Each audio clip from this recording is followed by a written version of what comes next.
মনৰ অনুভৱখিনিতো তোমাক কোৱা নহ'লে, গতিকে আজি হাতত গীটাৰখন তুলি মোৰ মনৰ অনুভৱখিনি তোমালৈ বুলি। তোমাতে আদি তোমাৰে নামৰ ৰাগী উঠৰে দিশা সামৰি দুহাতৰ কোমল পৰহিও যায় নামনি আবেগ বাগৰ সলনি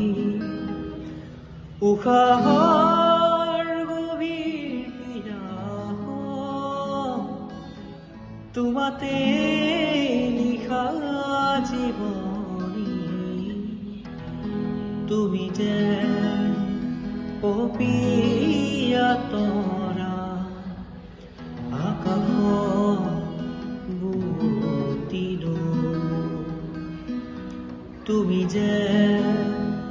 আৱৰি ধৰা ভিতৰে